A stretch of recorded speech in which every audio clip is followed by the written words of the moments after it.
Hello नमस्कार साथियों, आप सभी का स्वागत है। और मैं कुंदन सर आज पुनः आपको और आप लोगों के बीच दूसरी वीडियो के साथ उपस्थित हूं। और आज मैं बिहार बैट परीक्षा 2024 का एक अपडेट न्यूज के साथ मैं आपके बीच उपस्थित हुआ हूं। और वो अपडेट न्यूज है कि फॉर्म भरने में कौन कौन पेपर लगेगा। यानी अगर आप बैट का एग्जाम में अपियर होना चाहते हैं, फॉर्म फिल करना चाहते हैं, फॉर्म भरना चाहते हैं, तो अभी फॉर्म अप्लाई का डेट नहीं आया है। अगर जैसे ही डेट आता है तो हम आपको वीडियो के माध्यम से बताएंगे। सभी अपडेट आपको इस चैनल के माध्यम से मिलेगा। लेकिन उससे पहले एक डॉक्यूमेंट का, किन किन डॉक्यूमेंट का जरूरत होता है वो मैं आपको बता रहा हूं। और ये अगर डॉक्यूमेंट आप तैयारी करके रख लेते हैं तो आपको आगे परेशानी नहीं होगी। और पिछला वीडियो में बहुत सारे मित्र कमेंट भी किए थे कि सर किन किन पेपर का जरूरत है, तो सबका तरह तरह का कमेंट था। तो अब सभी को मैं रिप्लाई कैसे दे पाता, तो हम सोचे कि एक साथ हम वीडियो के माध्यम से ही सभी को बता दें कि कौन कौन पेपर लगेगा, कौन कौन पेपर तैयार करके रखना होगा। तो चलिए देखते हैं। तो आज का मुख्य हेडलाइन ही है फॉर्म भरने में कौन कौन पेपर लगेगा। उसके बाद एक ही वीडियो में पूरी जानकारी प्राप्त करें। तो पेपर से संबंधित पूरा जानकारी अगर आप प्राप्त करना चाहते हैं, इस वीडियो को अंत तक देखिए। और आप कौन कौन सा डॉक्यूमेंट लगेगा, आप सभी चीज़ों को बिल्कुल समझ पाएंगे। फिर आपको डॉक्यूमेंट की कोई समस्या नहीं रह जाएगा। अगर आपको उनमें से कोई भी डॉक्यूमेंट तैयार नहीं हुआ है तो आप अभी आपके पास समय है, आप उसको तैयार कर सकते हैं। क्योंकि जब नोटिफिकेशन जारी हो जाएगा, अप्लाई शुरू हो जाएगा, तो उस समय अगर आप कोई भी पेपर बनवाने जाते हैं तो हो सकता है कि आपको परेशानी का सामना करना पड़े। तो इसीलिए जो भी पेपर हम बताने जा रहे हैं उन पेपर को आप पहले तैयार कर लें। और ये जो है स्टूडेंट के लिए बहुत ही ब्रेकिंग न्यूज है। फिर कह रहा है प्री पीएचडी कोर्स में भी इसी से होगा एडमिशन। तो जो पीएचडी प्री पीएचडी में एडमिशन लेना चाहते हैं, अगर आप बैट का एग्जाम पास कर लेते हैं तो फिर इंटरव्यू के बाद आप जो है एडमिशन ले पाएंगे। ठीक है। और अफवाह से बचे। देखिए बहुत सारे लोग हैं और हम पीछे का कमेंट भी देखे हैं, लोगों में एक मानसिकता बना हुआ रहता है चीजें को खींचना। लेकिन मैं जो आपको ये वीडियो बता रहा हूं, तो हम मानता हूं कि आप जो वीडियो देख रहे हैं तो आप एमए किए हुए हैं, आप पोस्ट ग्रेजुएट हैं। तो देखिए पोस्ट ग्रेजुएट हैं तो आप में हम जिन चीजों को बताते हैं क्या चाहिए और क्या नहीं चाहिए, तो वो तो आपको पता भी होना चाहिए।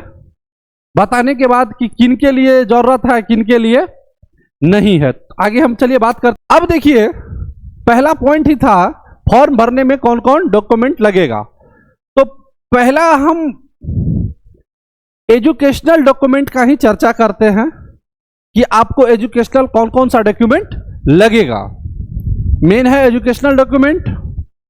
अब देखिए एजुकेशनल डॉक्यूमेंट में पहला है 10th मार्कशीट एंड सर्टिफिकेट। देखिए अगर आप फॉर्म अप्लाई की बात करते हैं तो फॉर्म अप्लाई के दौरान आपको सिर्फ और सिर्फ मार्कशीट का ही आवश्यकता होगा। ज्यादातर जो अभी भी बीपीएससी जो भी एग्जाम को कंडक्ट की है तो सभी में क्या लगता है, मार्कशीट लगता है। लेकिन आपको सर्टिफिकेट तैयार रखना होगा, जो मूल प्रमाण पत्र जिसको कहते हैं 10th पास करने के 2 साल या 3 साल के बाद जो आपको मिलता है। अब इस पे कोई बच्चे कमेंट नहीं कीजिएगा कि सर हमको 1 साल में ही मिल गया, क्योंकि बेसिकली 1-1.5 साल के बाद मिल जाता है। तो किसी किसी स्कूल में लेट से पहुंचता है, तो बेसिकली 2 से 2.5 साल में बच्चे को प्राप्त हो जाता है। तो अगर आप कोई भी स्टूडेंट ऐसे हैं जो सर्टिफिकेट नहीं निकाले हैं, मूल प्रमाण पत्र नहीं निकाले हैं, तो वो निकाल लेंगे। नेक्स्ट है 12th का। तो 12th में भी आपको मार्कशीट और सर्टिफिकेट की आवश्यकता होगी।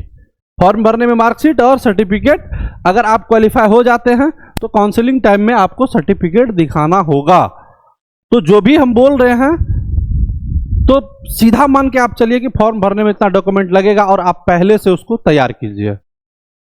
नेक्स्ट है यूजी, यानी कि अंडर ग्रेजुएट, या ये यूजी में आप चाहे बीए हैं, बीएससी हैं,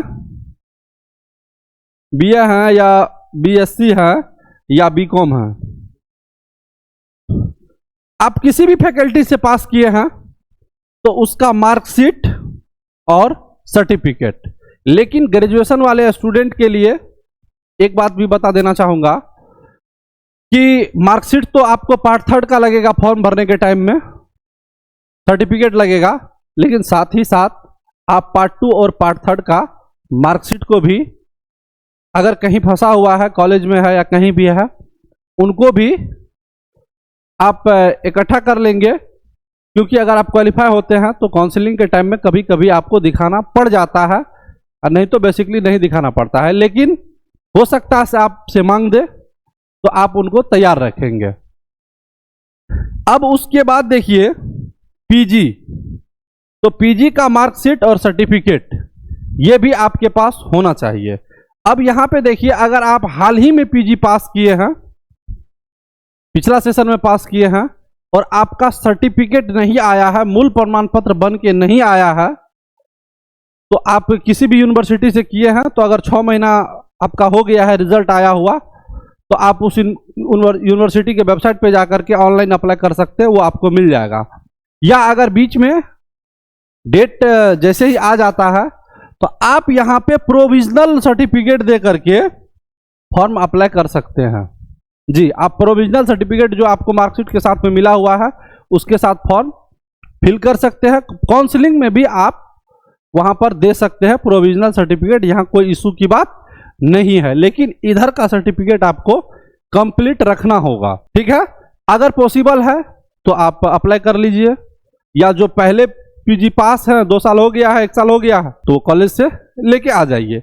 ये मेन हो गया आपका एजुकेशनल डॉक्यूमेंट। अब मैं आगे बात करने जा रहा हूं, जो आगे है, अब देखिए आगे लिखे हैं अदर्स डॉक्यूमेंट। अब देखिए हम आगे ऊपर में ही लिखे हैं बेट, बिहार एलिजिबिलिटी टेस्ट, बिहार पात्रता परीक्षा।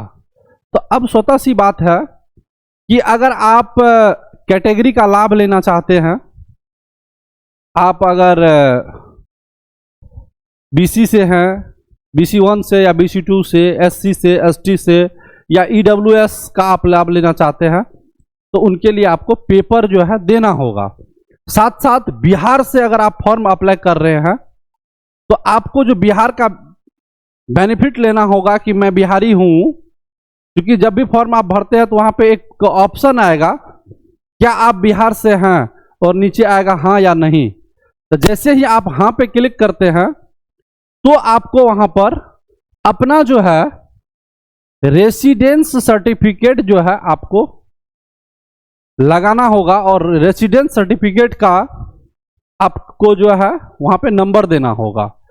और एक बात यहां जान लीजिए, जो चाहे आपका रेसिडेंस हो या अगर आप रिजर्व कोटा में आते हैं तो जाति प्रमाण पत्र हो जाए या और भी पेपर है, तो उसमें आप थोड़ा देख लीजिएगा कि 1 साल के अंदर का ही होना चाहिए, 1 साल के बाहर का नहीं लीजिएगा। कभी कभी क्या हो जाता है, इस चीज़ों को लेकर के स्टूडेंट को दिक्कत का सामना करना पड़ता है। तो आप देख लीजिएगा कि 1 साल के बीच का होना चाहिए। तो एक हो गया रेसिडेंस सर्टिफिकेट। अब यहां देखिए एक है कास्ट सर्टिफिकेट। अब कास्ट सर्टिफिकेट देखिए किनको लगता है, बीसी 1 वाले को, बीसी 2 वाले को, एसटी को, और या सॉरी एससी होगा, यहां पे एससी होगा, एससी और एसटी। इनमें अगर आप आते हैं तो यहां पे आपको जो है कास्ट सर्टिफिकेट आपके पास होना चाहिए।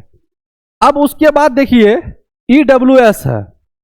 तो ईडब्ल्यूएस सर्टिफिकेट जो अनरिजर्व कैटेगरी में आता है, अनरिजर्व कैटेगरी में ब्राह्मण, राजपूत, कैश, भुनियार, जो भी अनरिजर्व कैटेगरी में आते हैं और उनका वार्षिक आय 7-7.5 लाख से अगर कम है तो उनके लिए ईडब्ल्यूएस सर्टिफिकेट बनता है। और ईडब्ल्यूएस सर्टिफिकेट अगर आप लगाते हैं तो वहां से आपको कम कटअप में आपको मौका मिलेगा। तो अगर आप अनरिजर्व कैटेगरी के स्टूडेंट हैं तो आप ईडब्ल्यूएस सर्टिफिकेट जो है वो बनवा लें। आप अपने ब्लॉक में जा करके ईडब्ल्यूएस सर्टिफिकेट अप्लाई करके बनवा लें। लेकिन ये ईडब्ल्यूएस किसके लिए है?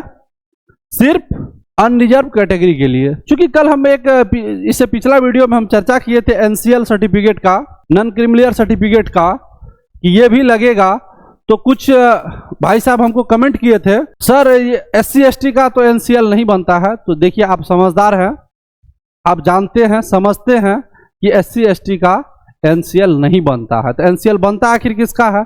तो जो बीसी 1 में और बीसी 2 में है एनसीएल उन्हीं का बनता है। तो वही ना लगाएंगे, उन्हीं का ना बनेगा। फिर आप एससी एसटी में है तो आपको जब एनसीएल बनता ही नहीं है तो आप क्यों बनाइएगा? एक बात यहां भी है, तो इन चीज को याद रखिएगा। देखिए यहाँ पे एनसीएल के बारे में हम लिखे हैं, सॉरी नॉन लिविंग लिखा गया, नॉन क्रीमिलियर होगा। क्या होगा? नॉन क्रीमिलियर सर्टिफिकेट होगा। यहाँ पे थोड़ा मिसिंग है, टाइपिंग मिस्टेक है। तो एनसीएल में, तो एनसीएल सर्टिफिकेट जो है बीसी 1 वाले का और बीसी 2 वाले स्टूडेंट का बनता है, तो वो बनवा लेंगे। लेकिन जो एससी या कैटेगरी का स्टूडेंट है तो उनके लिए कास्ट सर्टिफिकेट ही अनिवार्य होगा। और एक चीज और बता देना चाहते हैं इसी वीडियो में, ताकि आपको परेशानी ना हो। अगर कोई बीसी 1 या 2 से आते हैं, एनसीएल बनवाना चाहते हैं और आपको पता नहीं चल रहा है, तो उसका थोड़ा हम प्रोसेस का यहां जिक्र कर देते हैं। सबसे पहले कि आपको जो है निवास, उसके बाद हो गया जाति और आय। तो देखिए यहाँ पे निवास, जाति, आय तीनों अपडेट में बनवा लीजिएगा। और तीनों बन जाने के बाद फिर आप जाकर के ऑनलाइन कीजिएगा एनसीएल का। क्योंकि जब भी आप एनसीएल अप्लाई करेंगे उस समय पे आपको जाति, आय और आवासीय तीनों जो है अपडेट यानी करेंट डेट का मांगेगा, फिर ही उसके पश्चात ही बनेगा। तो जाति, आय, आवासीय आप पहले क्या करें, बना ले, उसके बाद आपका एनसीएल बनेगा। अगर किन्हीं स्टूडेंट को इन पेपर को बनवाने में परेशानी है तो आप मेरे नंबर पे, डिस्क्रिप्शन में मेरा एक व्हाट्सएप नंबर दिया हुआ है, आप वहां से आप हमें कांटेक्ट करें और फिर हमारा टीम आपको मैसेज करेगा और आपको जो भी पेपर बनवाना है आप वहां से कांटेक्ट करके पेपर बनवा सकते हैं, तो वो आपका पेपर बन जाएगा। नेक्स्ट है आधार कार्ड। तो ये मूल्य डॉक्यूमेंट आपको क्या होगा, फॉर्म भरने के लिए आपको चाहिए। तो ये डॉक्यूमेंट को आप क्या करेंगे, तैयार कर लेंगे। अब यहां देखिए, कुछ भाई साहब पीछे का वीडियो में कमेंट किए थे, तो कमेंट में ज्यादा से ज्यादा स्टूडेंट का ये कहना था कि सर हम बैट जो करते हैं, ये बैट, तो बैट क्या साल में 2 बार होगा? तो देखिए, अभी बिहार सरकार की ओर से ऐसा कोई सूचना नहीं दिया गया है कि बैट हम साल में 1 बार लेंगे या 2 बार लेंगे।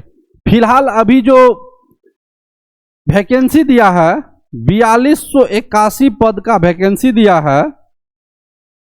तो 4281 पद के लिए पहले आप बैट का एग्जाम पास करेंगे और उसके बाद आप वहां पे जाने के लिए एलिजिबल होंगे।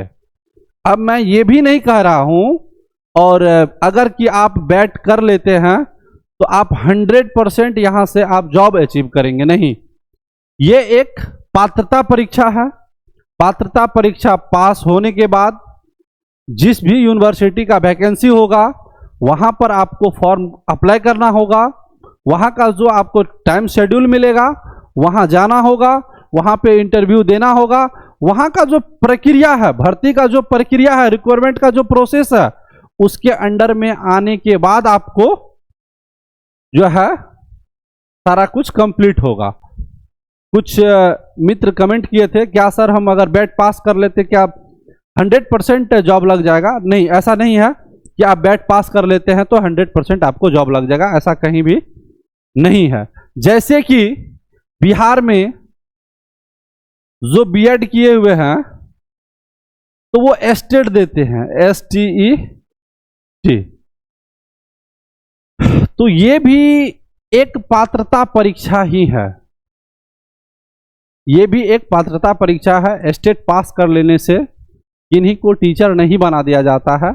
अभी हाल ही में जो बीपीएससी को एग्जाम कंडक्ट करने के लिए दिया गया, जिसमें कि TRE 1, TRE 2 और TRE 3, 1, 2, 3 तीन एग्जाम हो गया, जिसका इसका भी रिजल्ट आ गया, ज्वाइनिंग हो गया, इसका भी रिजल्ट आ गया, ज्वाइनिंग हुआ, और TRE 3 का एग्जाम हो गया है लेकिन रिजल्ट नहीं मिला है। और माननीय मुख्यमंत्री श्री नीतीश कुमार जी बोले हैं कि बहुत जल्द जो है विद्यार्थी को खुशखबरी मिलेगी, तो आशा करेंगे कि वो मिलेगा है। तो बैट एक पात्रता परीक्षा है। इसके बाद आप किसी भी यूनिवर्सिटी में आप अप्लाई कर सकते हैं, इंटरव्यू के सहारे आप पास हो सकते हैं। जैसे कि आप नेट या JRF नेट JRF पास करने के बाद आप अप्लाई करने के लिए एलिजिबल हो जाते थे। वैसा ही तो नेट जो है वो सेंट्रल गवर्नमेंट की है, पूरा भारत का बच्चा वहाँ एग्जाम में बैठता है। वहाँ का सिलेबस थोड़ा टफ है और उसके अकॉर्डिंग जो है बैट में सिलेबस थोड़ा नॉर्मल करेगा। तो अगर आप इन सभी चीज़ों को जान गए हैं, समझ गए हैं,